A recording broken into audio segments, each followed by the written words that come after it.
Hi everyone, कैसे हो आप सभी लोग। आई होप आप लोग अच्छे होंगे। मैं हूं राहुल जायसवाल एंड स्वागत करता हूं आप सभी का एक बार फिर हमारे यूट्यूब चैनल JR ट्यूटोरियल्स में। फ्रेंड्स, आज अगेन आपके सामने एक मोस्ट इंपॉर्टेंट साइंस का लेक्चर वीडियो लेकर आ गया हूं, जिसमें हम पढ़ने वाले हमारे 9th स्टैंडर्ड के लिए साइंस सब्जेक्ट का जो हमारा चैप्टर चल रहा था फ्रेंड्स, जिसका नाम है chapter number 7 energy flow in ecosystem. आज हमारा इस चैप्टर का लेक्चर नंबर 3 और आखिरी लेक्चर जो है इस पढ़ना है हमें इस चैप्टर के लिए। तो फाइनली आज हमारे चैप्टर कंप्लीट हो जाएगा। दो बेहतरीन टॉपिक्स बचे हुए इस पर्टिकुलर चैप्टर के अंदर, जिसका नाम है ऑक्सीजन साइकिल एंड सेकंड जो है जिसका नाम है यहाँ पे नाइट्रोजन साइकिल। तो दो चीज यहां पे हम लोग पढ़ना है। बहुत इंपॉर्टेंट कंसेप्ट है। प्रीवियस लेक्चर्स में क्या क्या हुआ थोड़ा सा जिक्र करूंगा यहां पे कि लेक्चर नंबर 2 में हम बात करें तो हमने दो चीज देखा था। बायोजियो केमिकल साइकिल क्या होता है, इसका कंसेप्चुअल नॉलेज दिया था मैंने आपको। And second the most important thing carbon cycle, जो कि अक्सर एग्जाम में पूछता है, तो इसका पूरा कंसेप्ट समझाया था। आज उसी को आगे बढ़ाते हुए हम लोग का आखिरी लेक्चर जो है पहला टॉपिक पढ़ना है आज के डेट में, जिसका नाम है ऑक्सीजन साइकिल। तो दोस्तों, ऑक्सीजन साइकिल मतलब क्या होता है? जिस प्रकार कार्बन साइकिल था कि कार्बन जो है जहां से लिया गया उसी प्रकार अगर वापस से वो रिलीज होकर चला जाता है तो उसको हम लोग बोलते हैं कार्बन साइकिल। ऑक्सीजन का भी सेम ऐसे ही। तो सबसे पहले बात वी नो दैट कि जो हमारा ऑक्सीजन होता है ना, हमारे एटमॉस्फेयर में लगभग देखा जाए तो 21% ऑक्सीजन हमारे एटमॉस्फेयर में प्रेजेंट है, 78% नाइट्रोजन प्रेजेंट है। उसकी चर्चा हम लोग करेंगे नाइट्रोजन साइकिल में, लेकिन ऑक्सीजन की बात करें 21% प्रेजेंट है। अब ये जो ऑक्सीजन होता है, सबसे ज्यादा इस्तेमाल इस ऑक्सीजन का कौन करता है दोस्तों? दो ही चीज करते हैं, दो ही लोग करते हैं, जिसका नाम है सबसे पहले तो एनिमल्स जितने भी होंगे और दूसरा है ह्यूमन बींग्स। ये दो लोग सबसे ज्यादा इस्तेमाल करते हैं किसका? ऑक्सीजन का। लेकिन इसके अलावा भी अगर बात किया जाए तो ऑक्सीजन का ऐसे बहुत सारे यूज है एंड बहुत काम का चीज है, तो उसकी चर्चा थोड़ा सा बाद में करेंगे। लेकिन सबसे पहले ऑक्सीजन साइकिल एग्जैक्टली क्या होता है मैं आपको बताऊंगा। वी नो दैट कि क्या होता है कि जो प्लांट्स होते हैं, प्लांट्स जो होता है दोस्तों, अगर मैं बात करूं, प्लांट्स क्या करता है, एक तरीके से कार्बन डाइऑक्साइड को लेता है एटमॉस्फेयर से।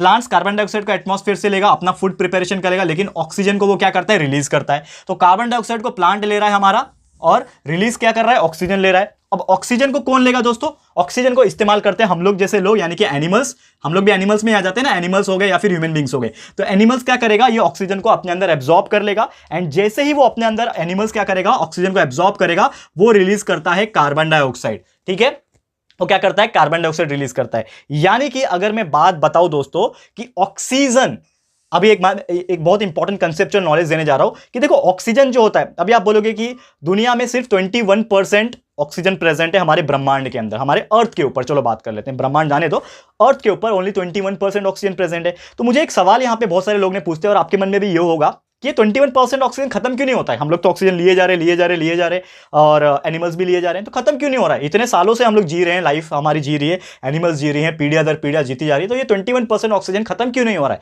इसका बेस्ट सवाल का जवाब यही है दोस्तों कि अगर ऑक्सीजन हम लोग इस्तेमाल कर रहे हैं लेकिन ऑक्सीजन फिर से बन तो रहा है ना, अब वो ऑक्सीजन कौन बना रहा है दोस्तों? इसका नाम है प्लांट्स। तो होता यह है सेम चीज कि अगर हम लोग, प्लांट्स ने कार्बन डाइऑक्साइड एटमॉस्फेयर से लिया, ऑक्सीजन रिलीज किया प्लांट ने, फूड प्रिपरेशन करने के बाद वो क्या बनाता है? ऑक्सीजन। मैंने आपको बताया था कार्बन साइकिल में। तो ऑक्सीजन बना लेता है। ऑक्सीजन कौन लेगा? एनिमल्स। एनिमल्स क्या करेगा? कार्बन डाइऑक्साइड रिलीज करेगा एंड ये कार्बन डाइऑक्साइड फिर से कौन लेगा? यहां पे प्लांट्स लेगा एंड ये प्लांट्स फिर से क्या रिलीज करेगा? ऑक्सीजन लेगा, ऑक्सीजन को रिलीज करेगा। यानी कि घूम फिर के जो ऑक्सीजन हम ले रहे थे वो ऑक्सीजन बाहर भी निकल रहा है फिर से, और फिर से हम लोग इसको एब्जॉर्ब करेंगे। यानी कि जो ऑक्सीजन है, कि अगर मैं डेफिनेशन पॉइंट ऑफ व्यू बताऊं कि what do you mean by oxygen cycle, the taking of oxygen for the practical use. अगर आप उसको यूज कर रहे हो, उसको रीयूज करने के बाद रिसाइकल कर रहे हो, सर्क्यूलेट कर रहे हो, और घूम फिर के हमारा जो ऑक्सीजन जहां से लिया गया था एंड घूम फिर के वहां पे ऑक्सीजन फिर से चला जा रहा है by using, distributing, circulating, recycling, ऐसा हो रहा है दोस्तों। तो उसी पर्टिकुलर टर्म को हम लोग क्या बोलेंगे? ऑक्सीजन साइकिल बोलेंगे। क्लियर है दोस्तों?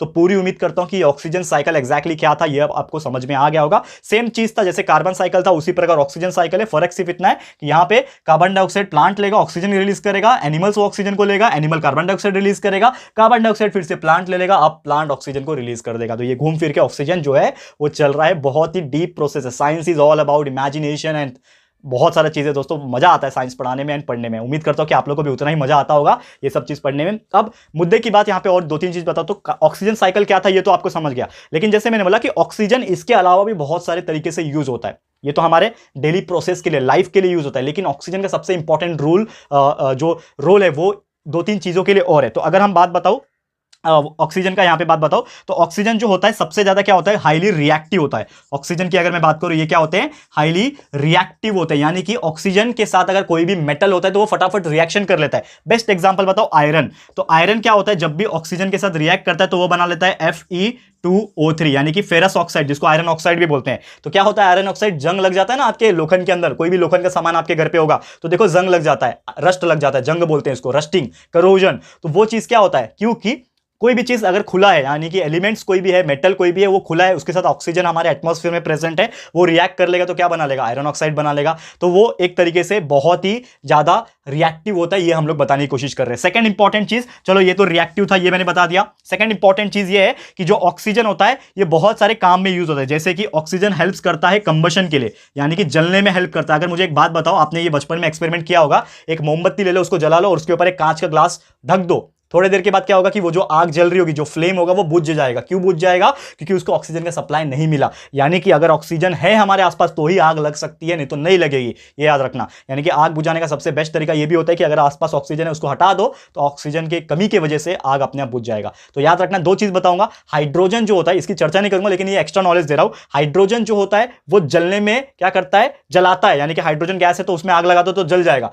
लेकिन ऑक्सीजन क्या करता है, खुद नहीं जलता है, लेकिन वो हेल्प करता है जलने के लिए, फ्लेम को सपोर्ट देता है। ऑक्सीजन आसपास रहेगा तो सपोर्ट मिलता है और वो उसके हिस्से से उसके वजह से जलता है। तो there are various types of process जिसमें ऑक्सीजन का इस्तेमाल होता है, जैसे मैंने बोला करोजन होता है, कंबशन होता है, हाईली रिएक्शन है करता है, बहुत सारी चीज में कमेंट होता है। और सबसे इंपॉर्टेंट चीज हमारे लिए रेस्पिरेशन, सांस लेना सांस छोड़ना। तो respiration is also one of the most important factor जिसमें ऑक्सीजन का इस्तेमाल करता है, और यही सब प्रोसेस को हम लोग क्या बोलते हैं, हमारा ऑक्सीजन साइकिल। दोस्तों क्लियर है? तो उम्मीद करता हूं कि क्या होता है हमारा ऑक्सीजन साइकिल, बहुत ही आसान भाषा में सिंपल तरीके से मैंने आपको समझाने की कोशिश की है। उम्मीद करता हूं कि यह चीज आपको समझ में आ गया होगा। अब बात कर लेते हैं दोस्तों हमारे इस चैप्टर के आखिरी टॉपिक की, जिसका नाम है यहां पे नाइट्रोजन साइकिल। तो बहुत ही इंपॉर्टेंट कंसेप्ट है नाइट्रोजन साइकिल, एग्जाम में पूछता है।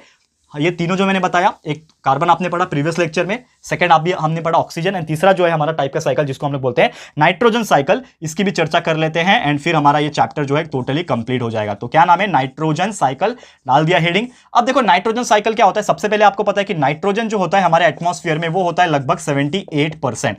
तो 78% जो हमारा ऑक्सीजन जो है वो नाइट्रोजन जो है हमारे एटमॉस्फेयर में प्रेजेंट है। अब सवाल ये उठता है आपके मन में भी होगा कि यार ये देखो हमारे पूरे पृथ्वी के ऊपर जो वातावरण है, हमारा एटमॉस्फेयर है, उसमें बहुत सारे अलग अलग टाइप के गैसेस है, हर एक का कुछ ना कुछ यूज होता है। तो ये जो नाइट्रोजन इतना ज्यादा देके रखा है हमारे अर्थ के ऊपर, इसका यूज क्या है? कुछ भी यूज नहीं है क्या? यस, इसका थोड़ा बहुत यूज होता है और हम लोग भी इसका इस्तेमाल करते हैं एज ए मैनमेड रिसोर्स, और नेचुरल तरीके से भी होता है। दोनों आपको शॉर्ट में बताऊंगा। तो सबसे इंपॉर्टेंट चीज ये होता है कि नाइट्रोजन साइकिल क्या होता है, ये मैं आपको एक्सप्लेन करूंगा। तो क्या होता है ना कि नाइट्रोजन क्या करता है, एटमॉस्फेयर में 78% प्रेजेंट है, लेकिन कभी कभी वो जो नाइट्रोजन है in the form of nitrites and nitrates, वो हमारे सॉइल के अंदर भी प्रेजेंट होता है। वो मैं आपको बाद में एक्सप्लेन करूंगा। लेकिन सबसे पहले मैं बताऊंगा कुछ प्लांट्स ऐसे होते हैं जिसका नाम है लेग्यूमिनस प्लांट, ठीक है ना, लेग्यूमिनस, ठीक है ना, लेग्यूम, LEGUME, ठीक है ना, स्पेलिंग थोड़ा मिस्टेक हो रहा है, फिर से लिख लेते हैं, ठीक है, लेग्यूमिनस जो प्लांट्स होते हैं। अब ये क्या होता है मैं आपको बताऊंगा, डोंट वरी, आपको बस ध्यान से सुनना है ये चीज। लेग्यूमिनस प्लांट्स जो होते हैं ये एक ऐसे टाइप के प्लांट्स होते हैं जिसको खाने से प्रोटीन मिलता है। अब प्रोटीन किससे खाने से मिलता है आप सोचो, जितने भी टाइप के वटाना होते हैं, पीस जो होते हैं, ग्राम चना जो होता है, ग्राउंड नट्स होते हैं, तो ऐसे टाइप के प्लांट्स जो होते हैं उसको लेग्यूमिनस प्लांट बोलते हैं। क्यों लेग्यूमिनस कहा जाता है? क्योंकि उसके अंदर होता है प्रोटीन सिंथेसिस। और ये चीज मैंने आपको बहुत पहले एक्सप्लेन भी किया हुआ है कि कोई भी चीज के अंदर अगर प्रोटीन है तो उसके अंदर नाइट्रोजन जरूर से होता है, बिकॉज प्रोटीन का जो मेन सोर्स होता है वो नाइट्रोजन ही होता है। यानी कि जिस चीज के अंदर नाइट्रोजन है उसी को खाने से हमें प्रोटीन मिलेगा, ये चीज ध्यान रखना। अब नाइट्रोजन अकेला होता है क्या? नहीं, नाइट्रोजन के अलावा क्या होता है, कार्बन, हाइड्रोजन, ऑक्सीजन एंड जाके होता है हमारा नाइट्रोजन। तो ये चार चीज प्रेजेंट होते हैं, ठीक है, ये चार चीज प्रेजेंट होते हैं तब जाके हमारा जो प्रोटीन है वो बनता है, ठीक है ना, याद रखना।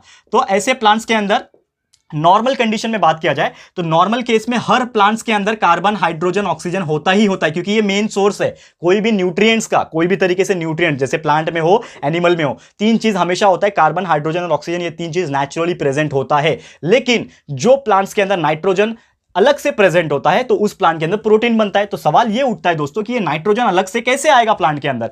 तो होता ये है कि कुछ प्लांट जैसे कि लेग्यूमिनस प्लांट जो होते हैं उनके जो रूट्स होते हैं ना, रूट्स के अंदर एक बैक्टीरिया प्रेजेंट होता है जिसका नाम है राइजोबियम। ये मैं आपको एक्सप्लेन करूंगा और इसके ऊपर एक चैप्टर भी है जो कि हम लोग का शायद नेक्स्ट चैप्टर है, useful and harmful micro organism, शायद आपको पता होगा। तो उस चैप्टर में भी एक्सप्लेन करूंगा कि क्या होता है राइजोबियम, क्योंकि उसमें दिया हुआ है। तो एक बैक्टीरिया होता है जिसका नाम है बीएम।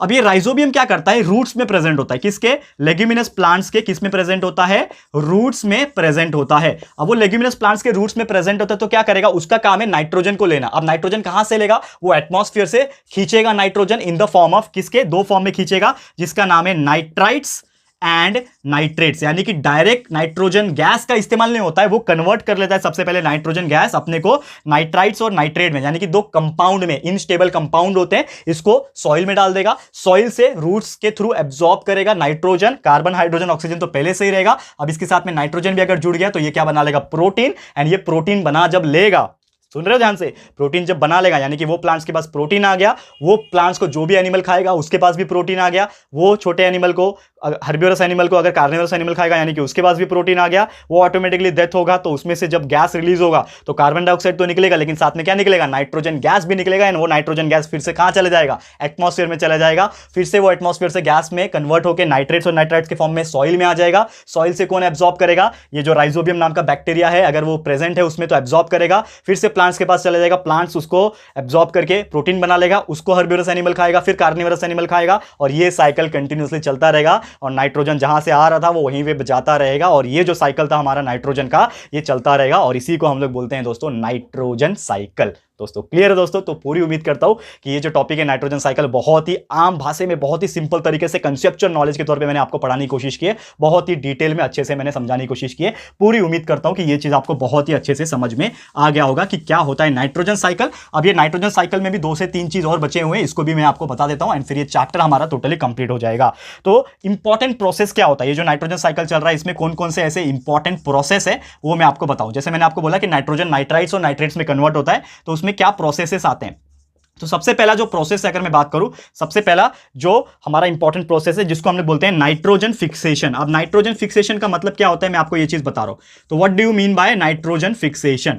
नाइट्रोजन फिक्सेशन मतलब ये होता है कि अगर हमारा नाइट्रोजन जो होता है वो नाइट्राइट्स में कन्वर्ट हो जाता है या फिर नाइट्रेट्स में कन्वर्ट होता है। जैसे मैंने आपको बोला कि हमारा जो नाइट्रोजन था, जो गैस था नाइट्रोजन नाम का, वो किस में कन्वर्ट हो रहा है, नाइट्रेट्स में, जो कि एक कंपाउंड होता है, एंड किस में कन्वर्ट हो रहा है, नाइट्राइट्स में। नाइट्राइट्स और नाइट्रेट्स में कन्वर्ट जब होता है हमारा नाइट्रोजन, तो इस चीज को हम लोग क्या बोलते हैं, हमारा process which is called as the nitrogen fixation. Clear है दोस्तों, तो ये था हमारा सबसे पहला इंपॉर्टेंट प्रोसेस। सबसे सेकंड जो इंपॉर्टेंट प्रोसेस है यहां पे अगर मैं चर्चा करूं तो ये होता है अमोनिफिकेशन, जिसमें क्या होता है, अमोनिया जो है वो रिलीज होता है। यहां पे डेड बॉडी जो होती है कोई भी प्लांट की, एनिमल की, उसमें से गैस आपने सुना होगा, तो गैस जब निकलता है तो कार्बन डाइऑक्साइड तो निकलता है, लेकिन साथ में एक और गैस निकलता है कार्बन डाइऑक्साइड के अलावा, जो कि है आपका अमोनिया, NH3। तो NH3 जो गैस होता है, अमोनिया जो गैस होता है, इसमें प्रेजेंट होता है नाइट्रोजन। और इसका गैस कैसा स्मेल करता है पता है क्या, अगर आपने कभी पब्लिक वॉशरूम गया हो, कभी ऐसा वॉशरूम होता है ना, गंदा वाला वॉशरूम, जिसमें से आपको एक स्मेल आता है, यूरिन का, जो टॉयलेट का स्मेल आता है, यूरिन का जो स्मेल आता है वही स्मेल होता है अमोनिया का। सेम टू सेम आप जब प्रैक्टिकल करोगे लैबोरेटरी में तो आपको सुनाया जाएगा ये अमोनिया गैस। और अमोनिया गैस क्यों इतना खतरनाक स्मेल करता है, क्योंकि उसमें प्रेजेंट होता है नाइट्रोजन गैस, जो कि रिलीज होता है हमारे एटमॉस्फेयर में। तो घूम फिर के क्या हो रहा है, रिलीज हो रहा है। तो ये भी एक तरीके का प्रोसेस हो गया। सेकंड प्रोसेस जो मैंने बोला अमोनिफिकेशन, इसको हम लोग क्या बोलते हैं कि हमारा जो अमोनिया था वो रिलीज हो रहा है वहां से, और उसमें से जो नाइट्रोजन है वो रिलीज होकर एटमॉस्फेयर में चला गया, जिसको हम लोग बोलते हैं अमोनिफिकेशन। ठीक है ना, अमोनिफिकेशन हमारा सेकंड इंपॉर्टेंट प्रोसेस था। थर्ड इंपॉर्टेंट प्रोसेस की अगर मैं बात करूं, जिसको बोलते हैं हम लोग नाइट्रिफिकेशन। तो नाइट्रिफिकेशन का मतलब क्या होता है ये भी आपको मैं बताऊंगा। नाइट्रिफिकेशन का मतलब ये होता है कि अगर मेरा जो अमोनिया है वो अमोनिया कभी कभी डायरेक्टली सीधा सीधा कन्वर्ट नहीं होता है, तो अमोनिया को कन्वर्ट किया जाता है अगेन दो कंपाउंड में, जिसका नाम है नाइट्रेट्स एंड नाइट्राइट्स। ठीक है, तो अमोनिया जो है वो धीरे धीरे नाइट्रेट्स में और नाइट्राइट्स में कन्वर्ट हो जाता है, एंड उसके हिसाब से वो सॉइल में एब्जॉर्ब होकर फिर रिलीज करता है हमारे एटमॉस्फेयर में। And last but not the least, अब नाइट्रिफिकेशन हुआ था तो हमारा डी नाइट्रिफिकेशन भी होगा, यानी कि उसका उल्टा भी होगा, डी नाइट्रिफिकेशन।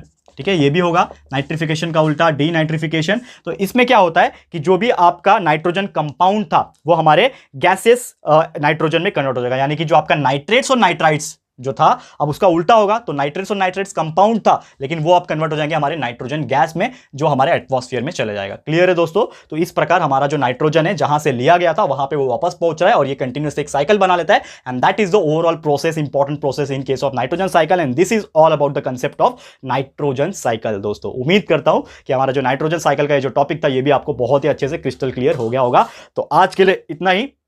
क्योंकि दोस्तों हमारा जो चैप्टर है टोटली हो गया है कंप्लीट। तो उम्मीद करता हूं कि हमारा ये पूरा चैप्टर एंड हमारा आज का लेक्चर वीडियो आपको बहुत ही अच्छे से डिटेल में समझ में आ गया होगा।